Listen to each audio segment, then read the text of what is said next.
জয় যিশু। প্রথম পাঠ প্রবক্তা এজেকিয়েলের গ্রন্থ হতে আজকের বাণী পাঠ।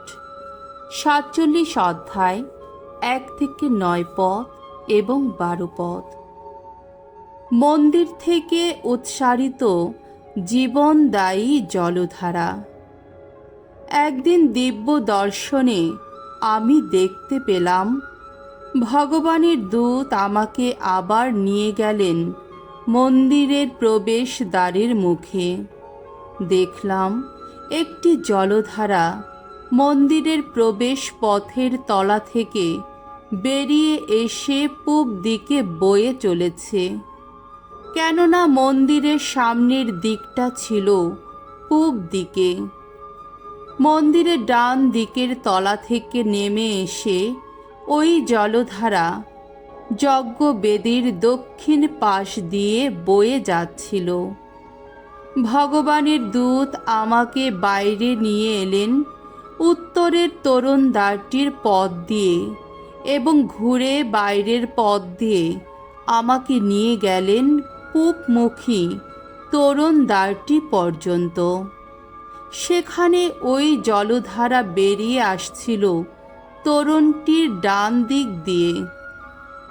মাপবার একটা ফিতে হাতে নিয়ে সেই দূত এবার মন্দির থেকে পূব দিকে এগিয়ে যেতে যেতে ১,০০০ হাত মেপে নিলেন।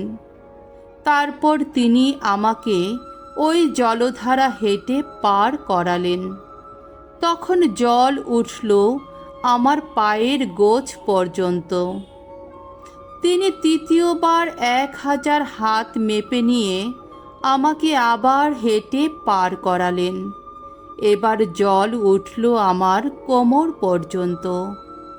তিনি আর একবার ১,০০০ হাত মেপে নিলেন।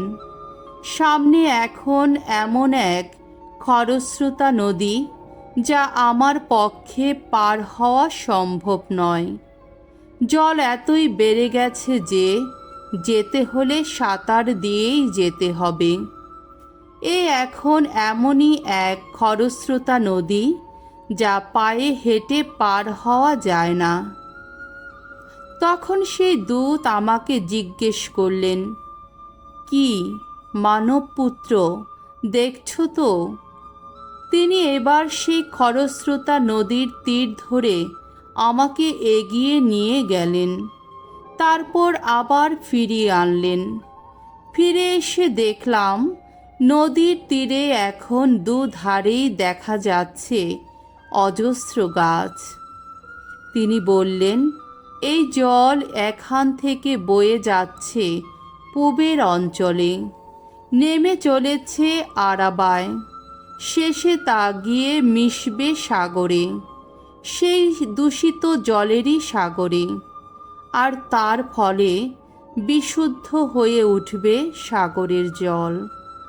এই নদীর জল যেখানেই যাবে, ঝাঁক বেঁধে থাকা প্রাণীরা সেখানে বাঁচতেই পারবে, সেখানে অজস্র মাছ থাকতেই পারবে, কেননা এই জল সেখানে গেলেই বিশুদ্ধ হয়ে উঠবে সাগরের জল। এই নদী যেখান দিয়েই বয়ে যাবে সেখানকার সব কিছুই বেঁচে থাকবে। তখন অ্যান গেদি থেকে অ্যান এগলাইম পর্যন্ত সব কোথাও সাগরের তীরে দাঁড়িয়ে থাকবে জেলের দল, মেলে দেওয়া থাকবে মাছ ধরার জাল। সেই সব জায়গায় নানা জাতের মাছ অজস্র পরিমাপে পাওয়া যাবে, যেমন পাওয়া যায় মহাসাগরে। সেখানে অবশ্য কোনো বিল বা খাড়ির জল বিশুদ্ধ হয়ে উঠবে না, তা নুন যোগাবার জল হয়েই থাকবে। এই নদীর তীরে এর দুধারেই বেড়ে উঠবে সব রকম ফলের গাছ। এগুলির পাতা কোনোদিন শুকিয়ে যাবে না, ফলেরও অভাব হবে না কখনো। প্রতি মাসেই ধরবে নতুন ফল, কেননা এই সব গাছ যে জল পাচ্ছে আসছে পুণ্যস্থান থেকে। এই সব গাছের ফল হবে মানুষের খাদ্য, আর পাতাগুলি হবে রোগের ঔষধ। প্রভুর বাণী। ঈশ্বরকে ধন্যবাদ। সাম সঙ্গীত 46 অধ্যায় 1 থেকে 2 পদ, 4 থেকে 5 পদ, 7 থেকে 8 পদ। ধুয়ো। আমাদের চিরসহায় তিনি, বিশ্বপ্রভু তিনি। স্বয়ং ঈশ্বর আমাদের আশ্রয়, সর্বশক্তির উৎস। সংকটের দিনে সহায়তা দানে সদাই জাগ্রত তিনি। তাই যদি দুলে ওঠে পৃথিবীর মাটি, যদি ধসে পড়ে যত পাহাড় পর্বত সমুদ্র গভীরে, আমরাও তবু কেউ শঙ্কিত হব না। রয়েছে এমনই এক নদী, যার শাখা স্রোতগুলি আনন্দে ভরে তোলে ঈশ্বরের আপন নগরী, পরাৎপরের এই পুণ্যতম ধাম। এইখানে অধিষ্ঠিত আছেন ঈশ্বর, এ নগরী থাকবে অটল। প্রতিটি দিনের শুরু থেকে ঈশ্বর নিজেই তার সহায় থাকেন। বিশ্বপতি ভগবান আমাদের সঙ্গেই আছেন। যাকবের ঈশ্বর যিনি, আমাদের দুর্গ যেন তিনি। এসো আজ দেখে যাও ঈশ্বরের কর্মকীর্তি যত, দেখে যাও পৃথিবীর বুকে কি বিচিত্র কাণ্ডই না ঘটিয়েছেন তিনি। বাণী বন্দনা। প্রভু যীশু, পরম ঈশ্বরের শাশ্বত বাণী, ধন্য তুমি। হে ভগবান, আমার মধ্যে জাগিয়ে তুলো নির্মল এক প্রাণ। মুক্তিদানে আমাকে আবার আনন্দে ভরে তুলো। প্রভু যীশু, পরম ঈশ্বরের শাশ্বত বাণী, ধন্য তুমি। মঙ্গল সমাচার। যোহন রচিত মঙ্গল সমাচার 5 অধ্যায় 1 থেকে 16 পদ।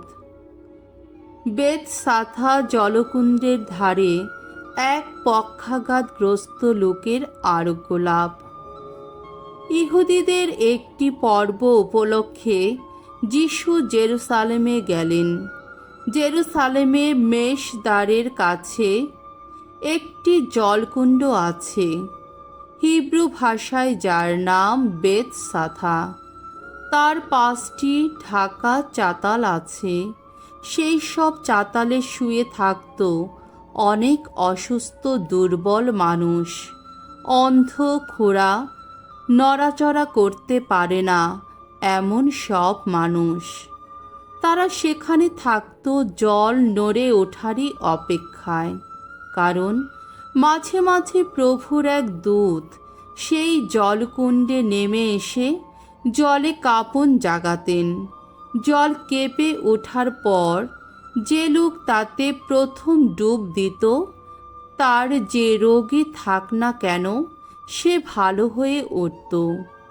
সেখানে এমন একটি লোক ছিল যে 38 বছর ধরে রোগে ভুগছে। যিশু তাকে শুয়ে থাকতে দেখে এবং সে যে বহুদিন ধরেই সেই অবস্থায় পড়ে আছে সেই কথা জেনে তাকে বললেন, তুমি কি ভালো হয়ে উঠতে চাও? রোগীটি উত্তর দিল, মশাই, আমার এমন কেউই নেই যে কুণ্ডের জল কেঁপে উঠলে আমাকে জলে নামিয়ে দিয়ে যায়। ওখানে যেতে আমার যেটুকু সময় লাগে তার আগেই কেউ না কেউ জলে নেমে পড়ে। যিশু তাকে বললেন, ওঠো, তোমার মাদুর তুলে নাও আর হেঁটে বেড়াও। সঙ্গে সঙ্গেই লোকটি ভালো হয়ে উঠল। মাদুর তুলে নিয়ে সে এবার হেঁটে বেড়াতে লাগলো। এখন সেদিন ছিল বিশ্রামবার, তাই যাকে সারিয়ে তোলা হয়েছিল সেই লোকটিকে ইহুদি ধর্ম নেতারা বললেন, আজ বিশ্রামবার, তোমার মাদুর তো আজ বইতে নেই। উত্তরে সে বলল, কিন্তু যিনি আমাকে ভালো করে তুলেছেন তিনি যে আমাকে বলেছেন, তোমার মাদুর তুলে নাও আর হেঁটে বেড়াও।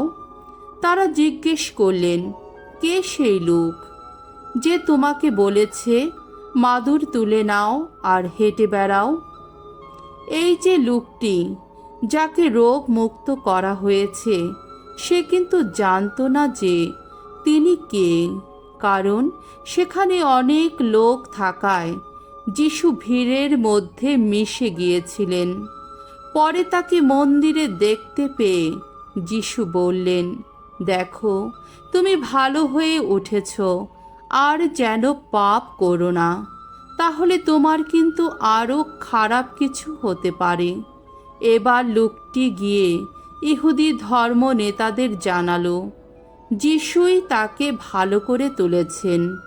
যিশু যে এমন সব কাজ বিশ্রাম বারেও করে চলেছেন তাই দেখে ইহুদি ধর্ম নেতারা তখন থেকে তার ওপর নানা নিপীড়ন চালাতে লাগলেন।